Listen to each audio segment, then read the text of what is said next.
We have arrived. Big thanks to the Rio Grande cheerleaders. Welcome to week 6 of the Rundown. And Ron, this is the week for many teams to show if they're pretenders or contenders. On the menu tonight, an old rivalry renewed between two top teams in Class 5A. We're going to tell you the history behind both teams and show you which one prevailed in tonight's matchup. Plus a hometown kid making his mark for the Lobos, how he hopes to keep his strong start going against an interstate rival. And later, a battle in the Metro, how the former 6A state champs held up against West Mesa. But we start tonight off with the surprise game of the night. Two undefeated teams in Class 4A going at it. The 4-0 Bernalillo Spartans taking on Espanola Valley. The Sun Devils 5-0 for the first time in 9 years. Each team giving up fewer than 10 points a game. So you expect what? Tough defense, right? Go to Sun Devil Stadium. Both communities excited for this one. And we go to the action, which does show a slow start offensively for both teams. Espanola Valley running the ball, being stopped on 4th down. So that's a turnover on downs. Defense rearing its head again. Spartans with the ball on 2nd down. Quarterback Uriel Castro running out of the pocket. He is chased and is stopped short of the goal line, but not short of our photographer, who's right on top of the action. Photog is okay. He's okay. From there, Spartans going for it on 4th down. The pass is incomplete. The offense is struggling to get things done so far. Now it's dark out. First play in the 4th quarter, Espanola Valley fullback Isaiah Rogers breaks through, and now we have a touchdown. 7-0 Sun Devils.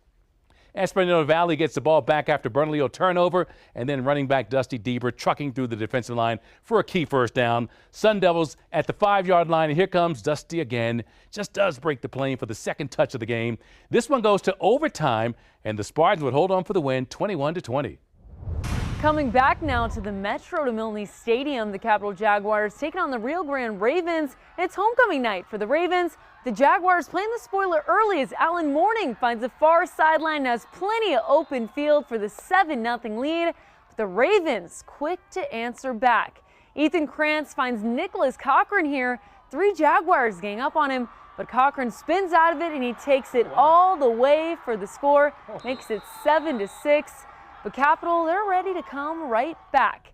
Devin Montano rolls out. He finds 5'6" Matthew Trujillo, who's wide open in the end zone. Look at this run. His teammate showed him some love after the touchdown. The Jags roll in this one 48-6.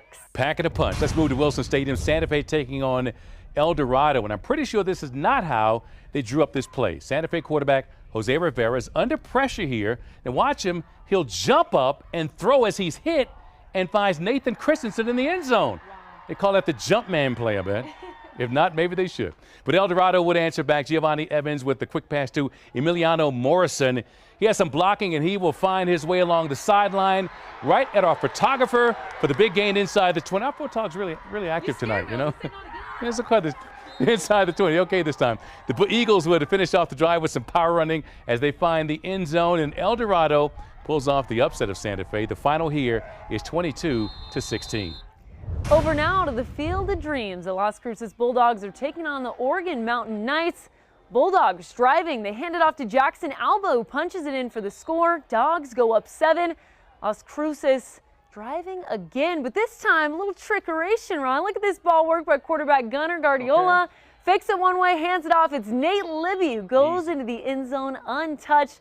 Dogs up 14-0, and they take this one 55-7. Now to the reigning defending 6A champs La Cueva. They remain unbeaten at 4-0 entering tonight's matchup.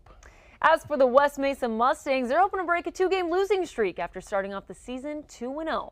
We're going over to Community Stadium now. La Cueva's defense, they got a big hit early to set the tone of this game. Look at that. Continuing now to apply pressure. A couple near picks in the opening minutes. But tell me if you've heard this one before. Bears quarterback Cam Dyer was a problem with quarterback keeps. Got so many yards, we had to speed it up here. That's La Cueva on the board with the early lead. But West Mesa, they're not going away. A miscue here on a punt, and it's Mustang ball. That turnover really gave them some momentum on that ensuing drive. But what a throw here. Dominic Lucero and Ronnie Galletti with the snag in the corner. Mustangs' first points of the game. 24-14 at the half, which was much closer than what most expected. But Cam Dyer and La Cueva took control of this one. 48-14 the final score, and the Bears moved to 5-0. Now on Thursday night, the Sandia Matadors took on Atrisco Heritage at Wilson Stadium. It was a fast start for Sandia as they led 10-0 with 5 minutes left in the first quarter. But Atrisco Heritage on offense here QB Josiah Chavez, he was under constant duress, more pressure for the Matador defense. The ball comes loose. It's Abram Saucedo who grabs it for the scoop and score. Cindy up big 17-0, but Chavez looking for the deep ball, and he has it. I was a cameraman right there almost getting hit. An explosive play for Trisco Heritage. The driving it in, not beauty. Let's see that catch again. Run it back. Chauncey Lane beats the double team. Jags on the board. In a battle of who can have the play of the night, Isaiah Chavez matches with that incredible catch. And we're not done with the highlight reel plays because Lucas Hoswell on the other end of the field takes that one all the way to the house. Matadors also would in fact run away with it. Final score 52-14. Now, a rivalry renewed. The Lovington Wildcats hosting the Artesia Bulldogs. Wildcats won the 4A state title last year and have started out the season 5-0. While the reigning two-time defending 5A state champs, the Artesia Bulldogs, coming off wins against Deming and Gadsden and working back to championship form.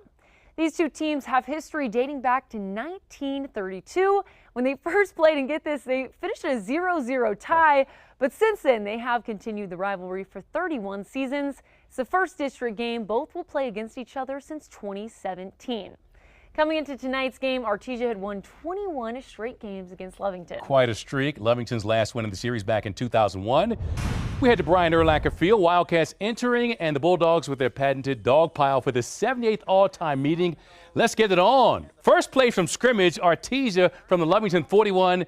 Give it to the money man. Frankie Galindo breaks one tackle, two tackles, and then at the 10-yard line pushes aside another tackler for a 41-yard score. Bulldog strike. Early lead 7-0. Lovington's first possession leaves the Wildcats inside the 10. Dallas Cardenas takes it left, goes in untouched, tying it at 7. Now 14-7 Artesia in the second quarter. Bulldogs QB Isaac Cazares picked off at the 10 by Jaden Gutierrez. But watch this. He returns it, and then he's stripped of the ball. It's recovered by Artesia's Bryce Para, who returns the turnover to the 1-yard line. Big break for Artesia, which needs just one play to cash it. Galindo takes it in for his third touch of the half. Artesia goes up 22-7. Bulldogs going to knock the Wildcats from the ranks of the unbeaten with a 57-21 victory. Over now to the Wool Bowl. The Roswell Coyotes taking on the Santa Teresa Warriors. We start with the first play of the game. Coming here, it's Roswell kicking off to the Warriors, who receive, but not for long. Coyotes strip the ball and would recover it. They start the game off with great field position. Couple plays later now, Roswell quarterback Jacob Palomino hands it off to Abe Toscano, who spins into the end zone. Coyotes go up 7. Warriors now, they're looking to respond. Drop back for a pass here, and Coyotes bring the pressure. It's freshman Zai Carrasco picks it off and takes this one, where on's our favorite thing to say, all the way to the house. Touchdown Roswell. They will miss the PAT, but go up 13-0. Still early in the third here, Roswell driving. They toss it to Rendon Duran, who makes a move inside, bounces back outside. He's got a blocker in front of him and would take it all the way for the score. Coyotes run away with this one 47-0.